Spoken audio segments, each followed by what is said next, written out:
کیا ہو رہا ہے یہاں؟ پیچھے سے آنے والی آواز پہ ہنا اور انور دونوں ایک ساتھ مڑے، جبکہ حیا نے بھی نظریں اٹھا کے آنے والے کو دیکھا۔ سامنے آرمی آفیسر کی یونیفارم پہنے، ماتھے پہ بکھرے بال اور چہرے پہ سنجیدگی لیے حیدر کھڑا تھا۔ حیدر نے پہلے ہنا کو دیکھا، پھر انور کو۔ اسے نیچے بیٹھی ہوئی حیا نظر نہیں آئی، جبکہ حیا تو بس اپنے دل و جان سے پیارے بھیا کو دیکھ رہی تھی، جو اس سے دور ہوتے ہوئے بھی اس سے دور نہیں ہوتے تھے۔ جب بھی حیا کو ضرورت پڑی، اپنے بھیا کو اپنے پاس پایا۔ بھیا حیدر کے کانوں میں جیسے ہی اپنی گڑیا کی آواز آئی، وہ جلدی سے آواز کی سمت آیا، جہاں اس کی گڑیا آنکھوں میں ڈھیر سارے آنسو لیے اسے ہی دیکھ رہی تھی، اور اپنی ہاتھوں سے اس نے اپنے پیر کو پکڑا ہوا تھا۔ انور جلدی سے سر کھجاتے ہوئے سائڈ میں کھڑا ہو گیا۔ کیا ہوا گڑیا؟ حیدر جلدی سے گڑیا کے پاس آ کے گھٹنے کے بل بیٹھ گیا۔ یہ کیسے لگی؟ حیدر نے حیا کے پیر کی طرف پریشانی سے دیکھا اور اپنی گڑیا کے آنسو صاف کرنے لگا۔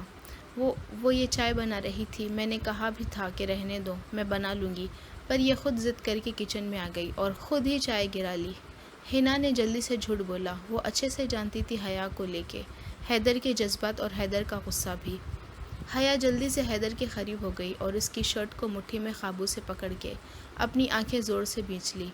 حیدر کے آنے سے اسے تحفظ کا احساس ہوا تھا۔ ڈرو نہیں گڑیا، میں ہوں نا۔ کیا ہوا ہے؟ ہاں، یہ تو چھوٹی سی چوٹ ہے، ابھی ٹھیک ہو جائے گی، اور میری گڑیا تو بہت بہادر ہے۔ حیدر اسے اپنے ساتھ لگائے اس کا سر تھپتھپاتے ہوئے تسلی دے رہا تھا، جبکہ حیدر کو اس وقت یہ تکلیف اپنے اوپر محسوس ہو رہی تھی۔ یہ کیا ہوا گڑیا کو؟ برہان چہرے پہ فکر لیے کھڑا تھا، جو ابھی آفس سے آیا تھا۔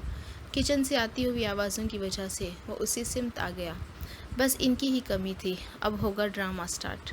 ہنا منہ ہی منہ میں بڑبڑانے لگی، لیکن اس کی بڑبڑاہٹ اتنی ضرور تھی کہ پاس کھڑے انور کے کانوں میں پڑ گئی۔ انور نے اس کی طرف بے چارگی سے دیکھا۔ حیا کو چھونے کا موقع ہاتھ سے جاتے دیکھ گئے اسے بہت افسوس ہو رہا تھا۔ اب حیا کو ہاتھ لگانے کا مطلب تھا اپنی موت کو خود دعوت دینا۔ کچھ نہیں، تھوڑی سی چوٹ لگی ہے، حیدر نے اپنے بڑے بھائی کو دیکھتے ہوئے کہا، پر اس وقت حیدر کے چہرے پہ حد سے زیادہ سنجیدگی تھی۔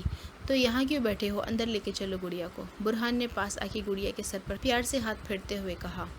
حیا تو اپنے بھائی کے کندھے سے لگے رونے کا شغل پورا کر رہی تھی۔ حیدر نے اسے اپنے ہاتھوں سے اٹھایا اور اسے لیے اندر حیا کے روم میں آیا، اسے بیڈ پہ بٹھایا اور جانے لگا تو حیا نے اس کا ہاتھ مضبوطی سے پکڑ لیا۔ حیدر نے جب اس کی طرف دیکھا تو وہ ناک میں گردن ہلانے لگی۔ اس کے ہاتھوں کی کپکپاہٹ کو حیدر نے صاف محسوس کیا۔ گڑیا، میں دوائی لا رہا ہوں، بس پھر اپنی گڑیا کے پاس بیٹھوں گا، کہیں نہیں جاؤں گا۔ حیدر نے اسے پیار سے دیکھتے ہوئے اپنا ہاتھ اس کے ہاتھ سے نکالا اور فرسٹ ایڈ باکس لینے چلا گیا۔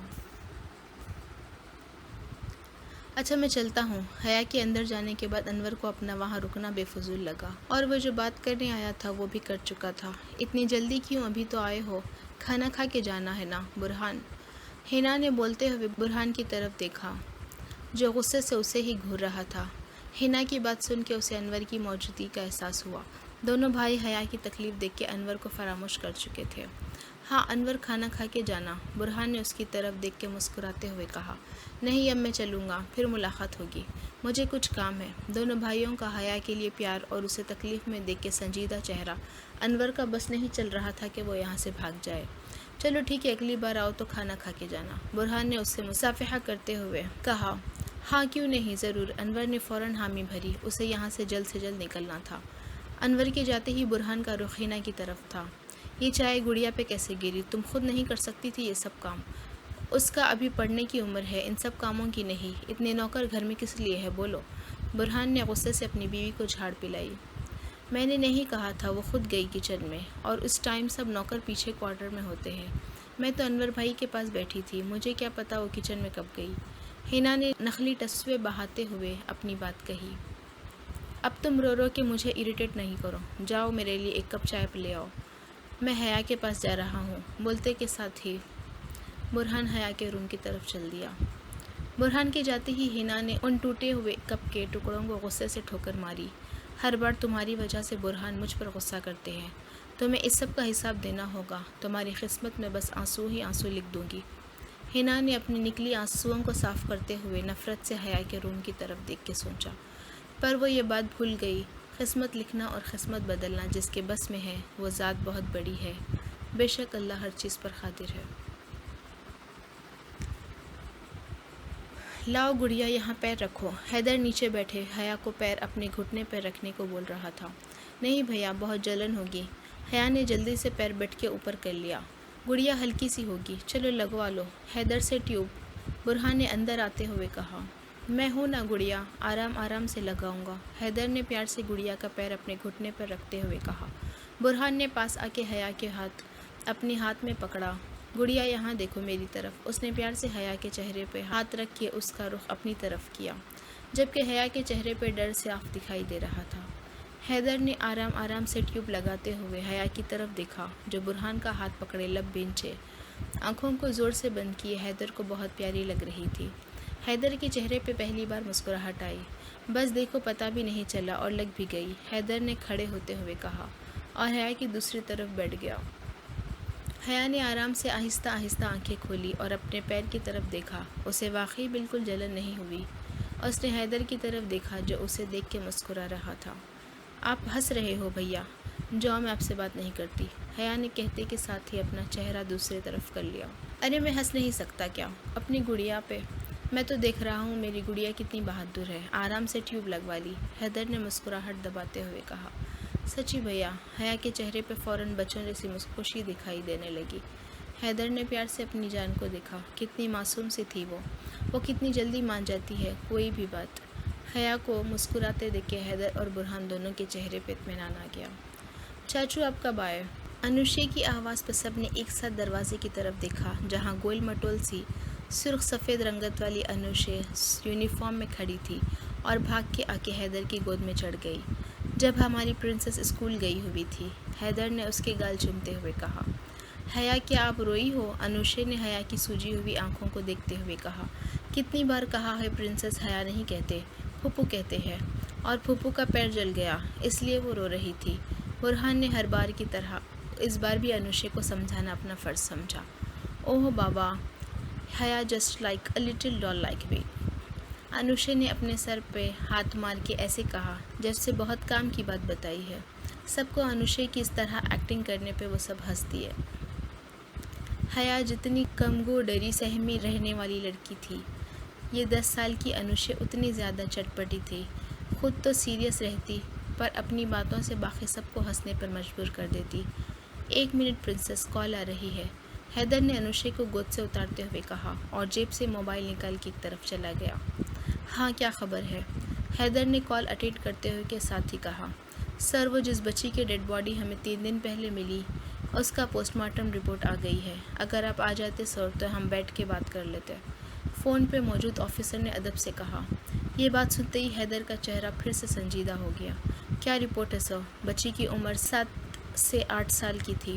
بچی کو کئی دن قید میں رکھ کے اس پر تشدد کیا گیا ہے، زیادتی کی گئی ہے اور بچی کی موت گلا دبانے سے ہوئی ہے، جس کی وجہ سے بچی کی گردن کی کئی ہڈیاں ٹوٹی ہوئی تھی۔ فون پہ موجود آفیسر نے تفصیل سے ایک بات بتا دی، جسے سن کے حیدر نے غصے سے مٹھیاں بیچ لیں۔ اس کی نظر سامنے گئی جہاں حیا انوشے کے دونوں گال کھینچنے کی کوشش کر رہی تھی اور انوشے گال پہ دونوں ہاتھ رکھے اس کی کوشش کو ناکام بنا رہی تھی۔ جیسے یہ ہمارے گھر کی رونق ہے، ایسے ہی وہ بچی بھی کسی کے گھر کی رونق ہوگی، کسی کی آنکھ کا تارا ہوگی، جسے ان ظالموں نے بے دردی سے مار دیا۔ حیدر کی آنکھیں اس وقت غصے کی زیادتی سے سرخ ہو گئی۔ سر آپ سن رہے ہیں؟ آواز آ رہی ہے؟ سر، فون پر آنے والی آواز پہ حیدر ایک دم اپنی سوچ سے باہر آیا۔ ہاں تم ایسا کرو، 1 گھنٹے میں میٹنگ ارینج کرو اس کیس سے جڑے سب آفیسر کی، میں جب تک پہنچ جاؤں گا۔ Okay sir. فون بند ہو گیا پر حیدر اب بھی ایسے ہی کھڑا سوچ رہا تھا، کب وہ دن آئے گا جب وہ ان درندوں کو پکڑے گا؟ آخر کب تک یہ گھنونا کھیل چلتا رہے گا؟ چاچو یار، آپ تو بس ہر وقت کام کرتے رہتے ہو اور جب گھر ہوتے ہو تو اپنے موبائل پہ لگے رہتے ہو، اور آپ کو پتہ ہے نا، you don't know Anushay missing you lot چاچو۔ انوشے کی آواز پہ حیدر اپنی سوچ سے باہر آیا۔ چاچو also missing you lot princess. Haider نے اس کے پاس آ کے پیار سے اس کے بال خراب کرتے ہوئے کہا۔ اوہ چاچو، آپ نے میرے سارے بال خراب کر دیے۔ انوشے کے ماتھے پہ فوراً بل آ گئے، جسے دیکھ کے برہان اور حیدر دونوں ہنسے بنا نہیں رہ سکے۔ اچھا بابا سوری، حیدر نے فوراً دونوں ہاتھ اوپر کرتے ہوئے سوری کر لیا۔ اس کے چہرے پہ تھوڑی دیر والی سنجیدگی کہیں نہیں تھی، بلکہ ایک نرم تاثر تھا۔ جو ہمیشہ انوشی اور حیا کو دیکھ کے چہرے پہ آ جاتا تھا۔ اچھا بھائی، اب میں چلتا ہوں، میری ایک ضروری میٹنگ ہے، حیدر نے برہان کی طرف دیکھ کے کہا۔ پر بھیا، آپ ابھی تو آئے ہو، میں نہیں جانے دوں گی۔ حیا نے فوراً حیدر کا ہاتھ پکڑ لیا۔ مبادہ بھاگ ہی نہ جائے۔ گڑیا تنگ نہیں کرو بچہ، جانے دو، حیدر کو اسے کام ہے۔ برہان نے سمجھاتے ہوئے کہا۔ میں کچھ دن میں واپس چکر لگاؤں گا۔